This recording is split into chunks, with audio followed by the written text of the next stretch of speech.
Hi అండి అందరికీ. Welcome back to my channel. Bad కొలెస్ట్రాల్‌ని నిర్మూలించాలన్నా, హెల్తీగా ఉండాలన్నా, మనం ఇలాంటి హెల్తీ గ్రీన్ చట్నీలు వారానికి 2 సార్లైనా తీసుకోవాలి. ఇంకా బ్రేక్‌ఫాస్ట్‌కి ఎప్పుడు పప్పు చట్నీలే కాకుండా, ఇలా హెల్తీ గ్రీన్ చట్నీ కూడా చేసుకోవచ్చు. చాలా చాలా ఈజీ అండి. ఫైబర్ గానీ, యాంటీ ఆక్సిడెంట్స్ గానీ, వైటమిన్స్ గానీ పుష్కలంగా ఉంటాయి ఈ చట్నీలో. అలాగే డైజెషన్ పవర్‌ని చాలా బాగా పెంచుతుంది. ఈ చట్నీ ఎలా చేయాలి? ఇంగ్రీడియెంట్స్ ఏంటో చూసేద్దాం. ఇప్పుడు ఒక పాన్ పెట్టి హాఫ్ టేబుల్ స్పూన్ ఆయిల్ వేయాలి. ఇందులోకి 2 టేబుల్ స్పూన్ మినపగుళ్ళు, 2 టేబుల్ స్పూన్ పచ్చి శనగపప్పు వేయాలి. చాలా టేస్ట్‌నిస్తాయండి ఈ పప్పులు ఈ చట్నీకి. ఇంకా 10-15 వెల్లుల్లి, ఒక 10 పచ్చిమిర్చి వేయాలి. కాస్త చింతపండు వేయాలి. వీటన్నింటిని లైట్‌గా రోస్ట్ చేయాలి. లో ఫ్లేమ్‌లో పెట్టి ఇలా కలుపుతూ ఉండాలి. ఒక 5 మినిట్స్‌లో ఇవి చక్కగా వేగిపోతాయి.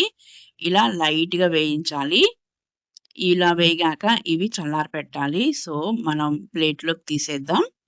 సేమ్ అదే పాన్‌లో హాఫ్ టేబుల్ స్పూన్ ఆయిల్ వేయాలి. ఇప్పుడు మన మెయిన్ ఇంగ్రీడియెంట్స్ అయిన కొత్తిమీర, పుదీనా చక్కగా కడిగి ఆరబెట్టి వేయాలి. అప్పుడే మనకి పచ్చడి వారం రోజులైనా నిలవుంటుంది. ఇలా వేసుకున్నాక వీటన్నిటిని లో ఫ్లేమ్‌లో కలుపుతూ ఉండాలి. ఇవి మంచి అరోమా వస్తుంది. ఇవి వేగేటప్పుడు. ఇలా మనకి ఈ పచ్చి వాసన పోయి మంచి అరోమా వచ్చేదాకా వేయించుకోవాలి. కొత్తిమీర కాడలతో సహా వేయాలి. ఇలా వేయించుకున్నాక ఒక 5 మినిట్స్‌కి దీన్ని గూడా చల్లారపెట్టాలి. ఒక మిక్సీ జార్ తీసుకొని ముందు ఈ పప్పులన్నీ మనం గ్రైండ్ చేసుకోవాలి. ఇందులోకి సరిపడా సాల్ట్ వేయాలి. ఒక టీ స్పూన్ జీరా వేయాలి. వీటన్నింటిని ముందు కోర్స్‌గా గ్రైండ్ చేసుకోవాలి.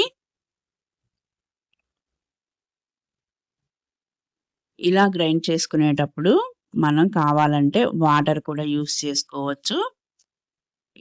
ఇప్పుడు ఈ కొత్తిమీర, పుదీనా కూడా వేయాలి. ఇప్పుడు మెత్తగా గ్రైండ్ చేసుకోవాలి. కావాలంటే హాట్ వాటర్ మనం వాడొచ్చు.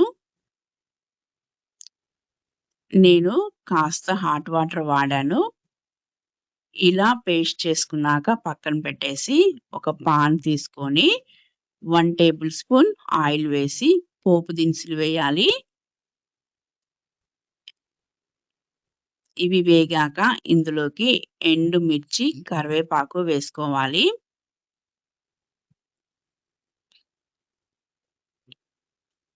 ఇవి కూడా లైట్‌గా వేగాక మనం మిక్సీ పట్టుకున్న హెల్తీ గ్రీన్ చట్నీ ఈ పోపులో కలిపేయాలి. ఇక్కడ మనము కన్సిస్టెన్సీ చూసుకోవాలి. బ్రేక్‌ఫాస్ట్‌కైతే కాస్త హాట్ వాటర్ కలుపుకోవచ్చు. అదే రైస్‌లోకైతే ఈ కన్సిస్టెన్సీ చాలా బావుంటుంది. ఒక చుక్క నెయ్యేసుకొని ఈ చట్నీతో కమ్మగా తినేయొచ్చు.